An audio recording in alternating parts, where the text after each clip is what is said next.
Welcome sa ating munting YouTube channel. Please support my videos. Comment, like and subscribe po mga idolo.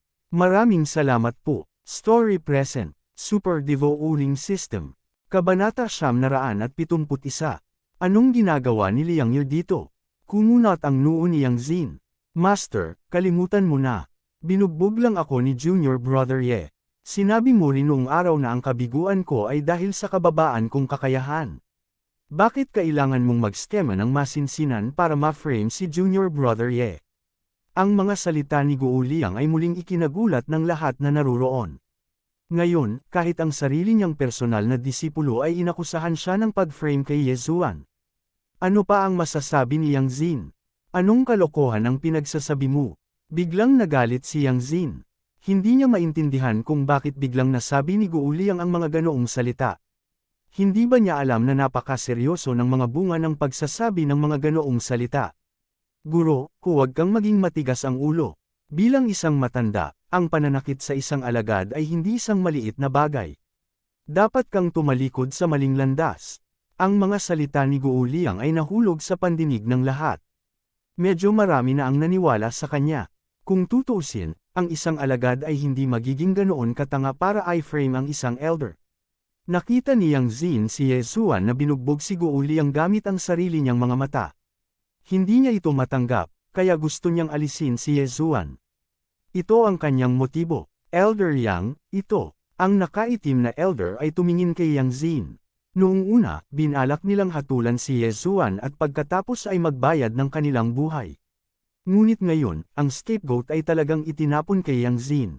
Hindi rin gumaling si Yang Xin. Tumingin siya kay Guo Liang.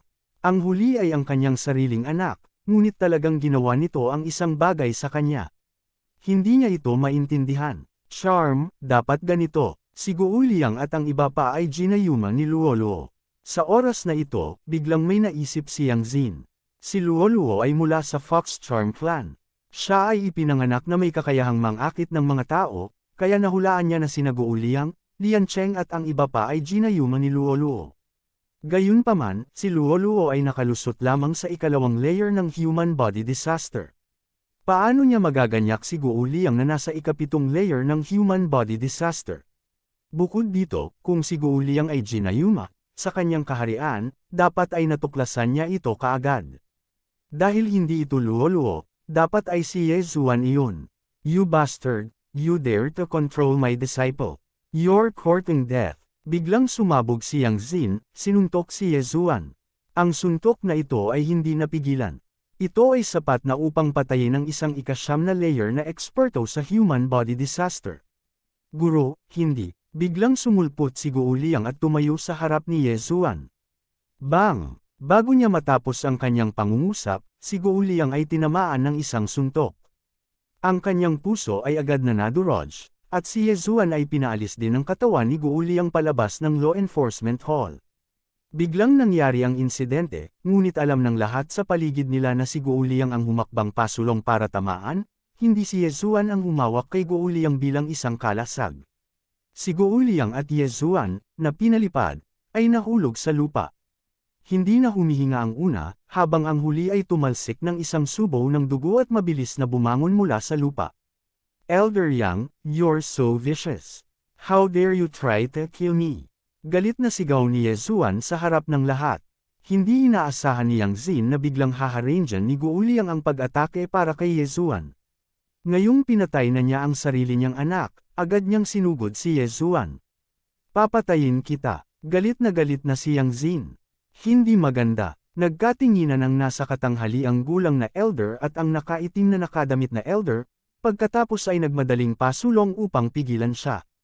Ang sitwasyong ito ay, kailangang kontrolin. Kung pinatay ni Yang Xin si Ye Zuan, ang Blood Rock Sect ay mawawala ng maraming mukha. Sa oras na iyon, sino ang gustong sumali sa Blood Rock Sect? Ang mga disipulo ang kinabukasan ng Blood Rock Sect. Kung ang bagay na ito ay kumalat, kung gayon ang bilang ng mga disipulo sa Blood Rock Sect ay liliit ng paunti. Sa kabutihang palad, ang nasa katanghaliang gulang na elder at ang nakaitim na nakadamit na elder ay mayroon pa ring ilang utak at agad na pinigilan si Yang Xin. Kayong dalawa, scram. Umungol si Yang Xin. Elder Yang, hindi ka maaaring patuloy na magkamali. Sigaw ng nasa katanghaliang gulang na elder.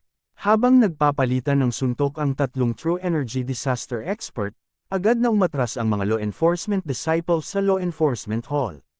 Gayunpaman, ang walang magawa ay nawalan na ng katwiran si Yang Zin.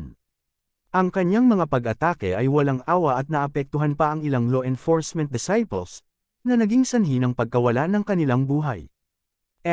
Ang hindi makatarungang gawa ay nagdudulot ng pagkasira sa sarili. Malamig na sumungot si Yezuan at agad na tumalikod para umalis. Nakatago na sa malayo ang mga nakapaligid na disipulo. Maiintindihan nila ang ugali ni Yezuan. Pagkatapos ng lahat, si Yezuan ay naging taong dapat patayin ni Yang Zin. Kung hindi siya tumakbo at hindi mapigilan ng dalawang law enforcement elder si Yang Zin, hindi ba siya patay na? Noong una, handa si Yezuan na maghintay para sa mga tao ng Blizzard Manor, ngunit ngayon ay tila kailangan niyang umalis kasama si Luoluo. Luoluo, umalis na tayo. Nagmamadaling ipinadala ni Yezuan kay Luoluo. Kaagad, sumugod si Yezuan patungo sa tirahan ni Luoluo. Hanggat kaya niya itong sunduin, pagkatapos ay diretso siyang lalampas sa kawalan at aalis sa Blood Rock Sect. Young Master, kamusta? Tanong ni Luoluo habang nakasandal siya kay Yezuan. Pinatay ni Yang Zin si Guoliang at ngayon ay nasa galit na galit. Gusto niya akong patayin. Paliwanag ni Yezuan. Pagkatapos, nakita niya si Luoluo at mabilis itong itinago sa storage space. Ngunit sa sandaling ito, isang figure ang biglang lumipad patungo sa kanya ng napakabilis. Ano? Hindi siya pinigilan ng dalawang law enforcement elder. Napalingon si Yezuan sa gulat. Nang malaman niyang si Yang Zin pala iyon, nagulat siya kaagad. Narinig niya ang kaunti tungkol sa lakas ni Yang Zin. Si Yang Zin ay nasa unang layer lamang ng True Energy Disaster, ang pinakamababang antas ng True Energy Disaster. Ngunit sa ilang kadahilanan, ang ibang mga elder ay natakot sa kanya. Maging ang mga elder sa ikalawang layer ng True Energy Disaster ay natatakot sa kanya. Nang malapit na siyang masira ang kawalan, biglang tumunog ang isang notification. Ding! Nag-trigger ang host ng random mission. Patayin si Yang Zin. Reward, Beast God Bloodline Advancement Route. Isang opportunity. Isang random na misyon ang hindi inaasahang lumitaw sa oras na ito. Ito ay isang bagay na hindi inaasahan ni Yezuan. Siya ay nasa ika-6 na layer lamang ng human body disaster. Kung gusto niyang patayin si Yang Zin, hindi ito magiging ganoon kadali. Gayunpaman, hanggat napatay niya si Yang Zin, maaari niyang muling taasan ang agility advancement route ng Beast God Bloodline. Nagmamasid ang langit. Dahil gusto mo akong patayin, papatayin mo na kita. Umungol si Yezuan sa kanyang puso. Sa pagkakataong ito, napuno siya ng layuning pumatay. Bagamat si Yang Zin ang amo ni Luoluo, malamig na sky slash. Mata ng Nirvana. Sa sandaling iyon, umatras si Yezuan habang naglulunsad ng pag-atake. Kung gusto niyang talunin si Yang Zin, kailangan niyang maghanap ng open space. Nagkataon na bagay ang martial arts arena. Bastard, go to hell. Si Yang Zin ay nabulag na ng puot. Kung hindi dahil kay Yezuan, paano niya mapapatay ang sarili niyang anak gamit ang sarili niyang mga kamay?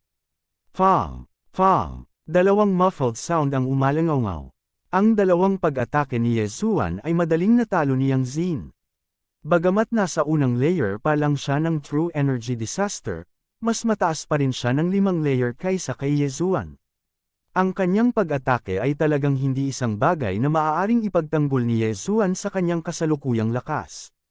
Shoo! Shoo! Dalawang sinag ng espada ang natanggal. Dali-dali silang iniiwasan ni Yezuan. Tunay ngang napakalaking puwang. Kahit ang puwersa ng espada ay hindi makabawi. Buti na lang at hindi niya naiintindihan ang puwersa ng espada. Kung hindi, malalagay ako sa problema. Kabanata 972. Ang puwersa ng espada ay isang bagay na umaasa sa talento. Siyempre, ang malaking bahagi nito ay swerte rin. Nakalusot na si Yang Zin sa True Energy Disaster, ngunit hindi pa niya naiintindihan ang Minute Subtlety Sword Force, kaya hindi masyadong malakas ang kanyang lakas. Ngayon, naunawaan ni Yezuan na sinadya ng dalawang law enforcing elders na umalis si Yang Zin para mahabol nila siya. Ano nga ba ang background ni Yang Zin? Sa sandaling ito, nakapasok na si Yezuan sa larangan ng pagsasanay. Upang makumplito ang random na misyon na ito, kailangan niyang ipakita ang kanyang trump card. Doppelganger, Wei Zhenchen. Nang lumipad siya sa pinakamalaking arena sa larangan ng pagsasanay, nahati siya sa dalawa at biglang pumailanglang si Wei Zhenchen sa kalangitan. Sa kasamaang palad, ang paglilinang ni Luoluo ay masyadong mababa, kaya hindi siya nakakatulong. Ang matandang babaeng ito ay gustong pumatay kay Young Master, hindi talaga siya mabuting tao. Young Master, huwag ka na maawa mamaya. Panipi, ang boses ni Luoluo ay umalangaw sa isip ni Yezuan. Mapait na ngumiti si Yezuan sa kanyang puso. Kahit na hindi sabihin ni Luoluo, hindi siya magpipigil.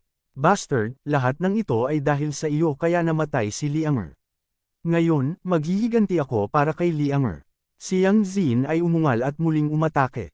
Ang isang true energy disaster expert ay maaaring lumaban sa 10 9th layer human body disaster expert, ngunit si Yezuan ay hindi dapat pabayaan. Direkta siyang umatake. Malamig na sky slash, mata ng ilusyon, nasusunog na mata, mata ng nirvana. Inihayag din ng orihinal na katawan at doppelganger ni Yezuan ang kanilang mga trump card. Hindi lang iyon, gumamit din siya ng trump card na matagal na niyang hindi ginagamit. Sa isang iglap, ang mga bangkay sa devouring space ay nawala, at ang kanyang lakas ay agad na tumaas ng 60%. Beast King Rampage. Ang bilang ng mga bangkay na natupok ng Beast King Rampage ay tataas sa dami ng beses na ginamit ito at sa kaharian. Sa kasalukuyan, si Yezuan ay nasa 6th layer human body disaster, kaya marami siyang natupok na bangkay. Ang ilan sa mga bangkay na ito ay pinatay niya, ngunit karamihan sa kanila ay mula sa 5 tao ng Raging Flames Manor. Bilang karagdagan, ang Beast God Bloodline ay maaaring mag-evolve ng 4 na beses, kaya ang kasalukuyang pangangatawan ni Yezuan ay maihahambing sa 7th layer human body disaster. Bagamat maaari lamang nitong palakihin ang agwat, si Yezuan ay mayroon lamang isang tunay na hakbang sa pagpatay. Mamatay. Matapos tamaan ng iba't ibang mental attack ni Yezuan, umungal si Yang Zin. Tiniis niya ang sakit at buong lakas niyang sinuntok si Yezuan. Kasabay nito, ang Heaven Shocking Sword ay nahati na sa 100 anino ng espada. Pagbabalik ng 10,000 espada. Ang paglitaw ng mahigit 100 Heaven Shocking Swords ay naging sanhi din ng panginginig ng isip ni Yang Zin. Ngayon lang. Walang silbi ang Eye of Illusion ni Yezuan laban sa kanya, ngunit nang makita niya itong daang Heaven Shocking Swords, ang una niyang reaksyon ay isa ring ilusyon. Gayunpaman, sa lalong madaling panahon natanto niya na ito ay hindi isang ilusyon, ngunit isang tunay na pag-atake. Mahigit 100 Heaven Quake Swords, na lahat ay naglalaman ng sword energy. Walang sinuman sa human body disaster realm ang makakapigil sa kanila. Gayunpaman, si Yang Zin ay nakalusot na sa true energy disaster, at ang kanyang tunay na enerhiya ay sumailalim sa isang qualitative leap. Umaasa sa kanyang diskarte sa paggalaw, pilit niyang hinayla ang daang Heaven Quake Swords. 10,000 Swords Return to Origin ang killer move ni Yezuan. Magagamit lang ito ng isang beses sa isang araw, at marireset ang cooldown pagkalipas ng hating gabi. Noong nakaraang pagkakataon, ginamit niya ang 10,000 Swords Return to Origin para harapin si Guo Chao, at sa pagkakataong ito, ginamit niya ito para harapin si Yang Zin. Ang bastard na ito ay talagang nakakaintindi ng sword energy, at nakakaalam pa ng mga ilusyon, mental attack, at puppet. Saan lang siya nanggaling? Hindi maiwasan ni Yang Zin na isipin ang sarili. Bagamat nagtataka siya, wala siyang oras para isipin iyon. Ang 10,000 Swords Return to Origin na ito ay nagbigay sa kanya ng matinding sakit ng ulo. Kinailangan niyang lumibot sa grupong ito ng Heaven Quake Swords at patayin si Yezuan. Gayunpaman, hindi ito naging madali. Malamig na sky slash, mata ng nirvana. Nang makita ni Yezuan na ang Eye of Illusion at Burning Eyes ay hindi masyadong epektibo laban kay Yang Zin, agad niyang piniling sumuko. Sa huli, mas epektibo pa rin ang mga material na pag-atake. Patuloy na umaatake ang pangunahing katawan at doppelganger ni Yezuan. Automatikong na-control ni Wei Zhenchen ang kanyang mga kapatid, na nagdulot ng kaunting problema para kay Yang Zin. Si Yang Zin ay nasa training field na ng 4 hanggang 5 segundo, ngunit sa 4 hanggang 5 segundong ito, hindi niya talaga nagawang makalapit kay Yezuan. Sa halip, siya ay hinahabol ni Yezuan. Tignan natin kung gaano kakatagal. Tumigil si Yang Xin sa pag-atake at tumutok sa pag-iwas. Gayunpaman, bilang eksperto sa true energy disaster, wala siyang nagawa kay Yezuan. Ito ay simpleng nakakahiya. Ang kanyang kasalukuyang plano ay mag-stall para sa oras. Gayunpaman, nais ni Yezuan na mabilis siyang patayin. Hindi na ako makakapagpatagal pa. Kung magtatagal pa ako, darating ang mga eksperto ng Blood Rock Sect. Kailangan kong tapusin ito ng mabilis. Kumislap ang mga mata ni Yezuan habang binibigyan niya ng utos si Wei Zhenchen sa kanyang puso. 10,000 Swords Return to Origin, Spiritual Sword Formation. Sa sumunod na sandali, biglang lumawak ang grupo ng mga espadang sumasayaw sa langit. Ang Heaven Quake Swords ay naging higanting mga espada at pagkatapos ay bumagsak kay Yang Xin. Boom! Boom! Boom! Isa-isang bumaba ang mga dambuhalang espada. Tumalon sa takot si Yang Xin at nagmamadaling umiwas. Gayunpaman, dahil napakaraming higanteng espada, direkta siyang nahulog sa grupo ng mga higanteng espada. Boom! Boom! Boom! Isa-isang bumagsak ang mga dambuhalang espada mula sa iba't ibang anggulo. Ang ilan ay tuwid tulad ng isang taluktok ng bundok, habang ang iba ay pahilig. Wala pang isang segundo, nakulong si Yang Xin sa loob. Napapaligiran siya ng mga higanteng espada na yumanig sa kalangitan. Higit pa rito, ang mga espada ay nasa mapanlinlang na mga anggulo. Ang pinakamalaking butas ay kasing laki lamang ng wash basin. Siya ay nakulong at hindi makatakas. Gayunpaman, maaaring gamitin ni Yezuan ang mga butas na ito para salakayin si Yang Xin. Mata ng Nirvana, Eye of Dissection. Ang orihinal na katawan at clone ni Yezuan ay umatake mula sa kaliwa at kanan. Mula sa simula hanggang ngayon, hindi niya ginagamit ang Eye of Dissection. Ngayon na ang Eye of Nirvana ay ginamit bilang takip para sa Eye of Dissection, tiyak na matatamaan si Yang Xin. Bang! Ang mata ng Nirvana ay sumabog sa mga higanteng espada. Ang malakas na shockwave ay yumanig sa mahabang buhok ni Yang Xin na nagmukhang baliw na babae. Itinaas ni Yang Xin ang kanyang mga kamay at hinarang gamit ang long sword sa kanyang kamay. Gayunpaman, sa susunod na sandali, ang dissection ray ay pumasok. Sizzle, sizzle, ang supreme spiritual treasure ni Yang Xin at ang kanyang likod ay sabay na tinamaan. Sa harap ng kanyang mga mata, ang supreme spiritual treasure ay nagsimulang maging pulbos at natangay ng hangin. Ganon din ang likod niya. Ang matinding sakit ay naiiyak siya sa sakit. Kung iisipin na siya, isang true energy disaster expert, ay talagang inilagay sa ganoong kalagayan ni Yezuan. Sapat na ang lakas ng huli para seryosohin siya nito. Gayunpaman, sa sandaling ito, ang kanyang ruta sa pagtakas ay tinataka ng spiritual sword array. Ni hindi niya magawang bumaon sa lupa. Siya ay ganap na nakulong sa spiritual sword array tulad ng isang ibon sa isang hola. Tingnan mo kung hindi kita papatayin. Namilog ang mga mata ni Yezuan. Patuloy niyang binago ang kanyang anggulo at ginamit ang supreme spiritual treasure sa kanyang kamay para saksakin ang mga butas.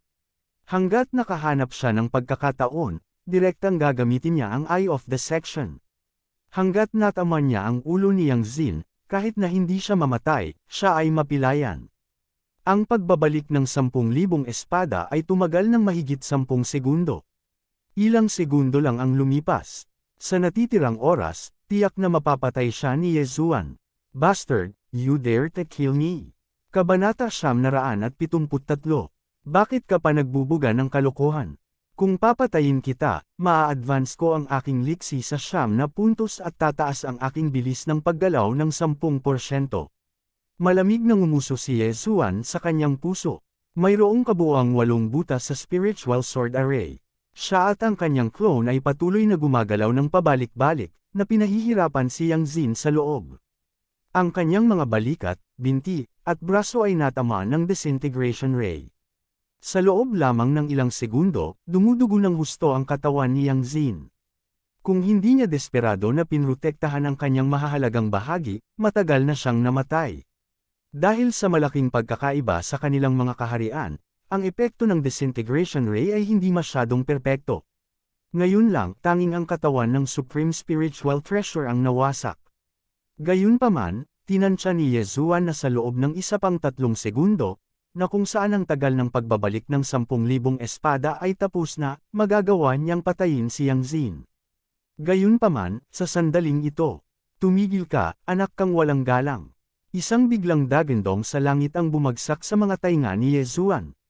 Lumingon ang kanyang clone sa paligid at nakita ang isang figure na mabilis na lumilipad patungo sa kanya. Ito ay isang nasa katanghaliang gulang na lalaki, ngunit ang kanyang mga damit ay hindi damit ng isang inner sect elder ng Blood Rock Sect. Sect Master, nagulat si Yezuan. Napakalakas ng aura ng Blood Rock Sect Master kaya nahihirapan siyang huminga. Ang kanyang lakas ay malamang na higit sa 10 beses kaysa kay Yang Xin. Hindi ko siya kayang labanan ng direkta. Ito ang unang reaksyon ni Yezuan. Bagamat medyo ayaw niya, alam ni Yezuan na kung magtatagal pa siya, tiyak na papatayin siya ng Blood Rock Sect Master on the spot. Fair na, namilog ang mga mata ni Yezuan nang agad niyang binuksan ang Void Door. Gayunpaman, sa sandaling ito, ang Blood Rock Sect Master sa di kalayuan ay biglang kinurot ang hangin. Gusto mong umalis? Manatili ka, sigaw ng Blood Rock Sect Master. Nanginginig ang katawan ni Yezuan. Pakiramdam niya ay hindi makagalaw ang orihinal niyang katawan at clone. Anong uri ng pamamaraan ito? Nagmamadali siyang nag-scan gamit ang Eye of Revelation at napagtanto na mayroong isang enerhiyang palad na mahigpit na nakahawak sa kanya. Ding! Copy of the Dragon Catcher Hand successful. Learn. Nag-prompt ang system. Ang Dragon Catcher Hand ay ang signature technique ng Blood Rock Sect Master. Kaya nitong kontrolin ng mga tao mula sa malayo at napaka-domineering. Gayunpaman, si Yezuan ay walang oras para malaman ito sa ngayon. Kahit na ginamit niya ang Beast King's Rampage, ang 60% na pagtaas ng lakas ay hindi sapat upang payagan siyang makawala mula sa mga tanikala ng higanteng kamay na ito. Tapos na, itinaas ni Yezuan ang kanyang kilay at naging malungkot ang kanyang ekspresyon. Mabilis niyang tinawag si Wei Zhenchen para tumulong. Sa isa pang segundo, darating ang sect leader ng Bloodstone Sect. Sa oras na iyon, tiyak na mamamatay siya. Unfilial son, how dare you saktan ang mga tao sa Blood Rock Sect ko? Nililigawan mo si kamatayan. Gaya ng inaasahan, ang Sect Master ng Bloodstone Sect ay nakarating pa rin sa tamang oras. Gayunpaman, hindi pa rin makawala si Yezuan mula sa mga tanikala ng kamay na kumukuha ng dragon. Mukhang mapapasabak siya sa isang trahedya sa pagkakataong ito. Si Wei Zhenchen ay ipinatawag ni Yezuan at tatanggalin na sana ang mga pagpigil sa kanyang katawan. Gayunpaman, hindi pa rin siya makalaya. Kaya, nakuha rin ni Yang Xin ang kanyang kalayaan. Papatayin kita. Nagpakawala si Yang Xin ng isang paputok na sigaw habang naglulunsad siya ng pag-atake kay Yezuan, na wala man lang lakas para salo sa manok. Tumigil ka. Ang mga mata ng Sect Master ng Bloodstone Sect ay kumikislap habang nagmamadali niyang hinaranggan ang pag-atake. Anong ginagawa mo? Pinatay niya ang anak mo. Walang malay na sigaw ni Yang Xin. Ang pangungusap na ito ay naging sanhi din ng panginginig ni Yezuan. Si Guo Liang ay anak ng sect leader ng Bloodstone Sect. Ngayon, sa wakas ay naunawaan na ni Yezuan kung bakit nagawa ni Yang Xin ang gusto niya sa Bloodstone Sect. Kaya ito ay dahil sa sect leader ng Bloodstone Sect. Hindi katakataka na ang lahat ng matatanda ay natatakot sa kanya. Ang pumatay kay Guo Liang ay hindi siya, ikaw. Ang sect leader ng Bloodstone Sect ay tumingin kay Yezuan na may malamig na ekspresyon. Noong una, gusto niyang patayin si Yezuan sa mismong lugar. Gayunpaman, matapos makita ang kahabag-habag na kalagayan ni Yang Xin, bigla siyang nagbago ng isip. Alam niya ang isang pamamaraan upang kontrolin ang mga tao. Hanggat kaya niyang kontrolin si Yezuan, kung gayon ang Bloodstone Sect ay uunlad sa ilalim ng kontrol ni Yezuan sa hinaharap. Kailangang malaman ng isa na si Yezuan ay nasa ika-6 na baitang pa lamang ng human body disaster, ngunit nagawa niyang pilitin si Yang Xin, na nasa unang baitang ng true energy disaster, sa isang dead end. Sino sa buong Bloodstone Sect ang makakagawa niyan? Wala akong pakialam. Papatayin ko siya. Walang pakialam si Yang Xin. Itinaas niya ang kanyang kamay at muling umatake. Gayunpaman, hinarang pa rin ito ng sect leader ng Bloodstone Sect. Guuhua, lahat ng ito ay dahil sa kanya kaya namatay si Liang Yir. Sabi ni Yang Zin na may dugong mga mata. Puno ng dugo at hindi mabilang na sugat ang buong katawan niya, na nagmistulang bangkay na naglalakad. Alam ko na ang nangyari.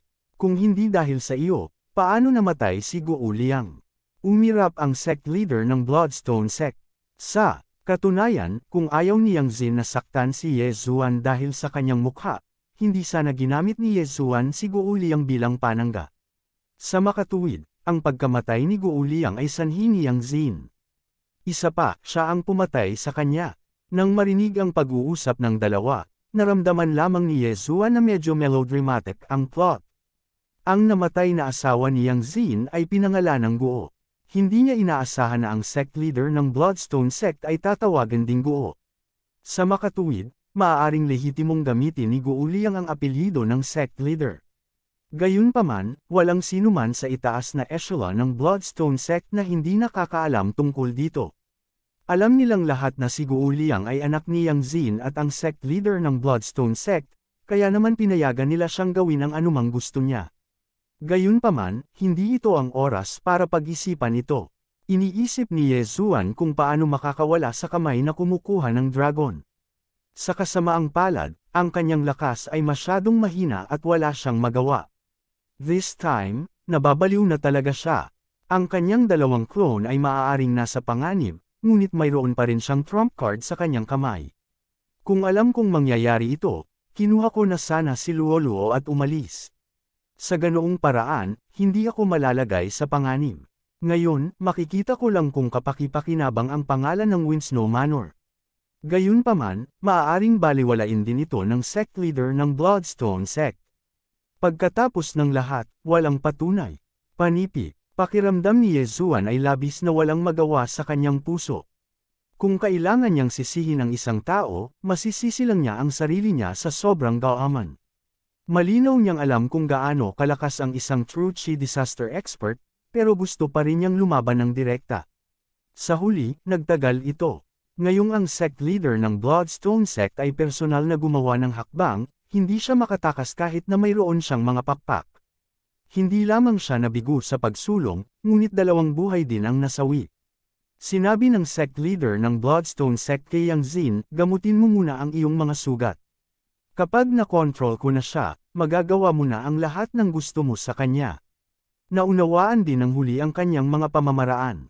Dumilim ang mukha niya nang simulan niyang gamutin ang mga sugat niya. Kaagad pagkatapos, nakaramdam si Ye Zuan ng pananakit. Ito ay ang sect leader ng Bloodstone Sect na gumagamit ng mental attack sa kanya. Nako, gusto niya akong kontrolin. Ang ekspresyon ni Ye Zuan ay lubhang nagbago. Hindi siya natatakot sa control type na martial arts, ngunit natatakot siyang papatayin siya ng sect leader ng Bloodstone Sect pagkatapos malaman na hindi siya makokontrol. Paano ito posible? Walang epekto ang may soul assimilating curse. Hindi makapaniwala ang sect leader ng Bloodstone Sect. Si Ye Zuan ay mayroong Eye of Revelation, kaya maaari niyang kopyahin ang soul assimilating curse. Gayunpaman, mayroon siyang Eye of Control, kaya hindi niya kailangan ang gayong martial arts. Bukod dito, kinokontrol na siya ngayon. Ito ay isang sandali ng buhay at kamatayan, kaya't wala siyang oras na pakialam sa iba pang mga bagay. Sa kasamaang palad, hindi makahanap ng solusyon si Ye Zuan kahit na matapos ang kanyang pag-iisip. Sa makatuwid, maaari lamang niyang ipakita ang kanyang trump card. Sect leader, baka hindi mo pa rin alam, pero kaibigan ko ang young Master Winsnow ng Winsnow Manor, tama. Sa wakas ay nagsalita si Ye Zuan. Sa sandaling sinabi niya iyon, ang sect leader ng Bloodstone Sect, Yang Zin, at ang mga elder at mga disipulo na kara-rating lang ay nabigla. Kabanata 974. Sa tingin mo makikilala mo si young Master Winsnow? Malinaw na hindi siya pinaniwalaan ng Bloodrock Sect. Master, haha, ngumisi si Ye Zuan at sinabing, Elder Yang, pinadala mo si Guo Chao para patayin ako, tama ba? Nang marinig ang tanong na ito, nang inag ang puso ni Yang Zin. Akala niya noong una ay hindi natagpuan ni Guo Chao si Ye Zuan. Gayunpaman, kung hindi sila nagkita, paano malalaman ni Ye Zuan ang tungkol kay Guo Chao? Noong oras na iyon, nahulog si Young Master Winslow sa bitag ng mga eksperto ng Raging Flames Vilya at Nalasan, na naging dahilan upang mahulog ang kanyang kaharian sa ika-9 na antas ng human body disaster. Nagkataon, nagsasagawa ako ng assessment mission sa 10,000 Snowy Mountains at nailigtas ang kanyang buhay. Para mabayaran ako sa pagliligtas sa kanyang buhay, inimbitahan ako ni Young Master Winslow sa Winslow Vilya bilang panauhin. Pagkatapos, nakasalubong ko si Guo Chao sa daan. Nagsimulang magkwento si Yezuan. Sa puntong ito, bigla siyang huminto, lumingon kay Yang Xin, at sinabing, hindi kilala ni Guo Chao si Young Master Winslow. Gusto niyang patayin kaming dalawa, ngunit sa hindi inaasahang pagkakataon, siya ay ginawa kong meat paste. Anong sabi mo? Nang marinig ito, agad na sumabog si Yang Xin, ngunit sa sumunod na sandali, pinigilan siya ng nasa katanghaliang gulang na elder. Si Guo Liang ay pinatay niya gamit ang sarili niyang mga kamay. At si Guo Chao, na ipinadala niya upang patayin si Yezuan, ay ginawang tinadtad na karne ni Yezuan. Ngayong patay na ang dalawa niyang anak, paanong hindi siya makapaghiganti? Umalis ka sa daan ko. Muling sumabog si Yang Xin, ngunit sa kanyang mabibigat na pinsala, hindi siya kalaban para sa nasa katanghaliang gulang na elder at agad na napigilan. Nang marinig ito, hindi napigilan ng Blood Rock Sect Master na sumimangot. Mas masakit para sa kanya ang pagkamatay ni Guo Liang, pagkatapos ng lahat, si Guo Liang ay kanyang laman at dugo. Gayunpaman, para sa kapakanan ng Blood Rock Sect, wala siyang pagpipilian kundi iwan si Yezuan na buhay. Para kay Guo Chao, hindi ito mahalaga. Si Guo Chao ay anak lamang ni Yang Xin at ng kanyang asawa. Kung totoo ang sinabi ni Yezuan, si Yezuan ang tagapagligtas ni Young Master Winslow. Ang Blood Rock Sect Master ay talagang hindi nang ahas na hawakan si Yezuan. Gayunpaman, kung mali ang sinabi ni Yezuan, kung gayon karapat-dapat siyang mamatay. Paano mo mapapatunayan ang iyong mga salita? Maingat na tanong ng Sect Master ng Blood Rock Sect. Ito ay hindi maaaring makatulong. Nasa iyo kung maniniwala ka o hindi. Inaasahan ko na ang mga tao mula sa Winslow Vilya ay darating dito sa lalong madaling panahon. Malalaman mo kapag dumating sila, malamig ng uso ni Yezuan. Nang marinig ito, agad na sumigaw si Yang Xin, puno ng kalokohan. Guuhua, patayin mo siya. Tumahimik ka. Ang Sect Master ng Bloodstone Sect ay malakas na sumigaw.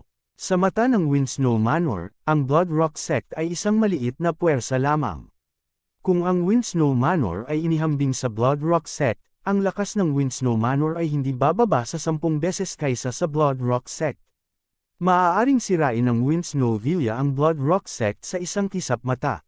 Sa sandaling ito, biglang may naalala si Yezuan at agad na nagsabi, "O tama, ang mga bangkay ng 5 eksperto ng Raging Fire Vilya ay nasa aking interspatial ring. Maaari mo silang tingnan." Nang marinig ito, ang elder na nakaitim ay agad na tumakbo at tinanggal ang interspatial ring ni Yezuan. Pagkatapos, mayroong 5 kakilakilabot na bangkay sa larangan ng martial arts. Ang 5 taong ito ay nakasuot nga ng uniforme ng Raging Fire Vilya. Humph, nagpapatunay lang ito na pinatay mo ang mga tao sa Raging Fire Vilya. Wala na itong mapapatunayan pa. Guuhua, naglakas loob siyang patayin ang mga eksperto ng Fiery Vilya. Bilasan mo at patayin siya, kung hindi ay haharapin ang Blood Rock Sect ng kalamidad. Agad na pinaypayan ni Yang Xin ang apoy. Sa ngayon, ang pinakagusto niyang gawin ay putulin si Yezuan sa 1,000 piraso. Biglang nagbago ang ekspresyon ng Sect Master of Bloodstone Sect nang marinig niya ito. Talagang pinatay ni Yezuan ang mga tao sa Raging Fire Vilya. Kung malalaman ng Raging Fire Vilya, ang Blood Rock Sect ay magkakaproblema. Agad siyang nagdesisyon. Hindi dapat ikalat ang usapin ngayon.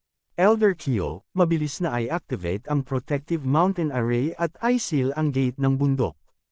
Agad na nagutos ang Sect Master ng Bloodstone Sect. Nang makita ito, nagmura si Yezuan sa loob. Ngayon lang niya napagtanto na nililigawan niya si kamatayan.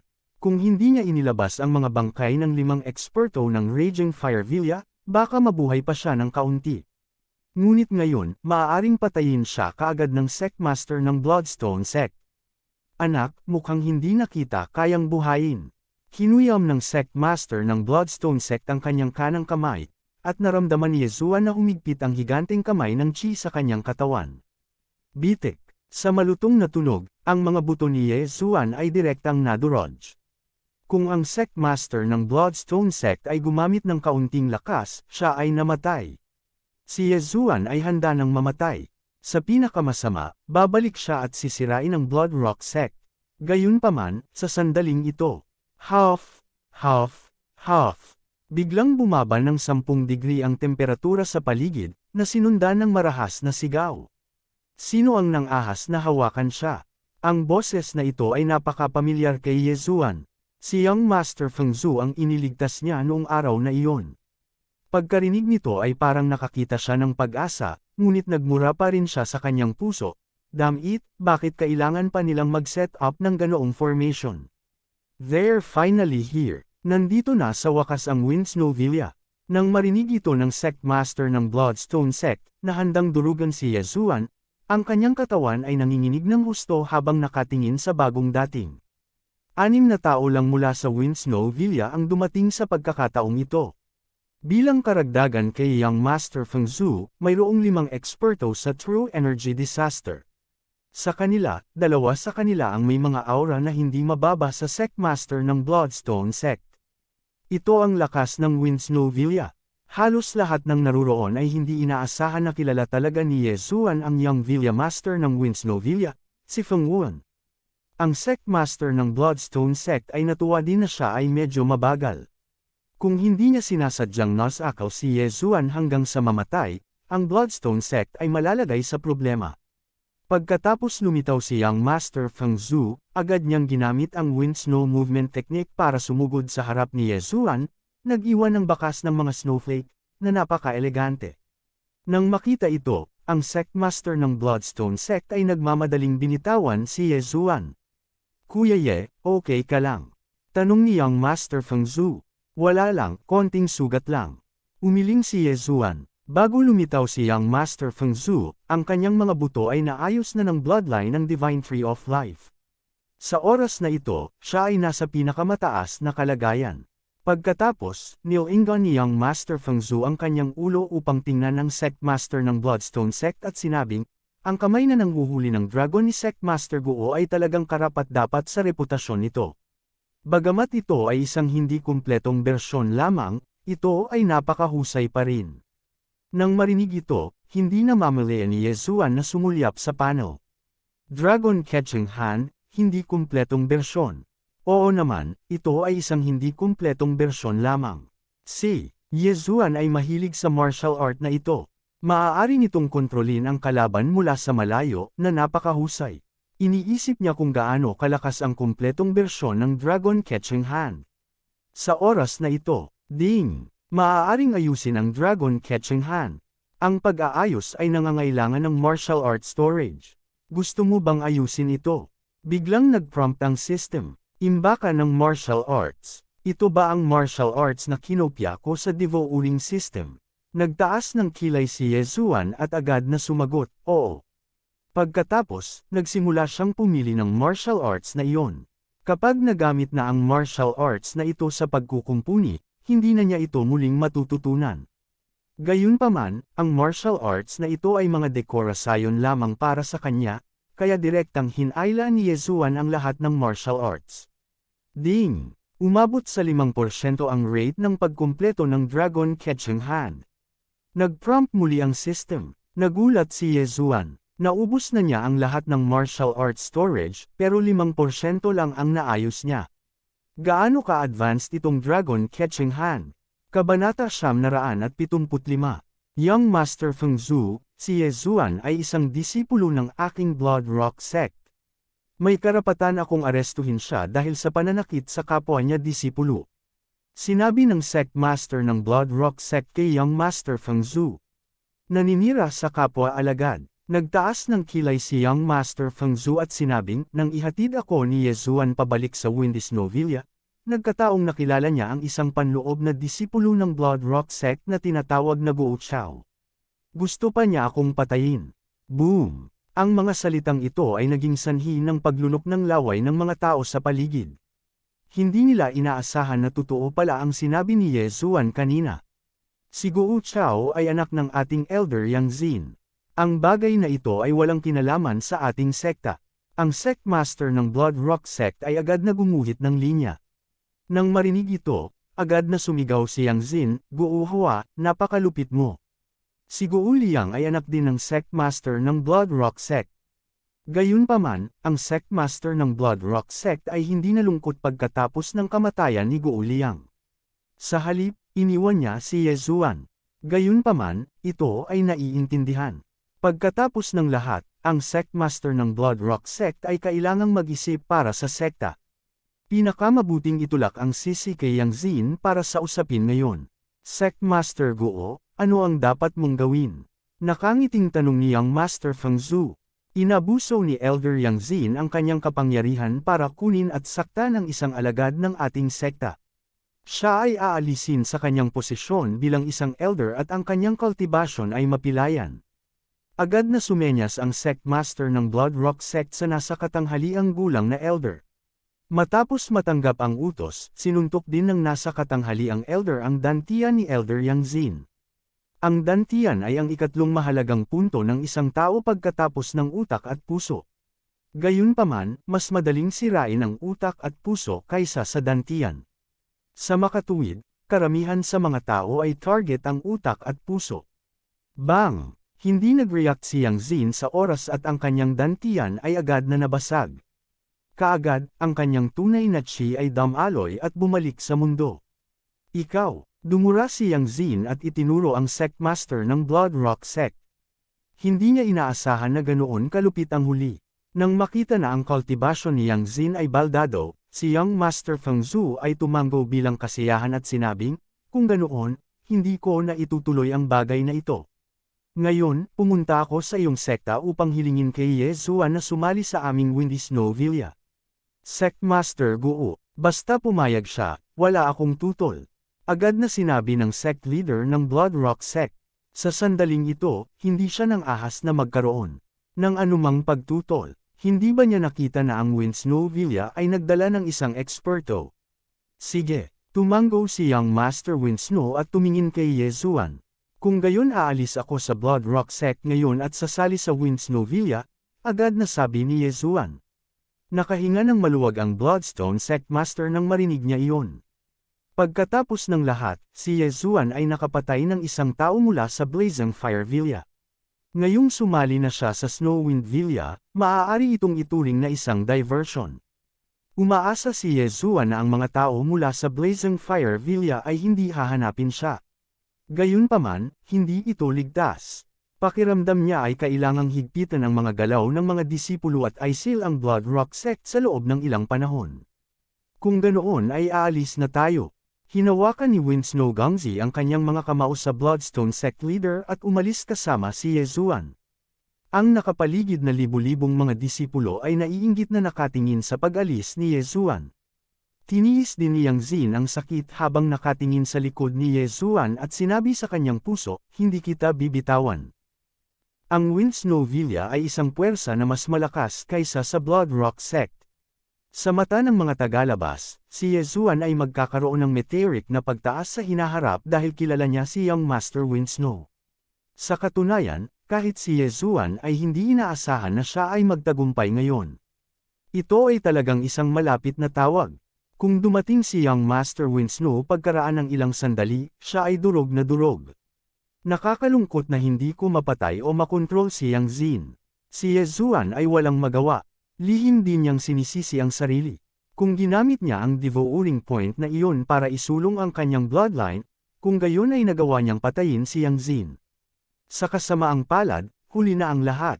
Kahit na ang cultivation ni Yang Xin ay baldado, ang kanyang mental na lakas ay mas malakas pa rin kaysa kay Ye Zuan.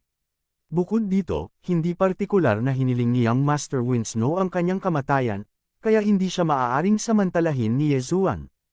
Ang limitasyon sa oras ng random na misyon na ito ay isang araw, ngunit tinatayang hindi niya ito makukumpleto ngayon, kaya maaari lamang piliin ni Ye Zuan na sumuko. Sinundan ni Ye Zuan si Young Master Wind Snow at umalis. Ngayon, si Young Master Wind Snow ay mas nasiyahan kay Ye Zuan.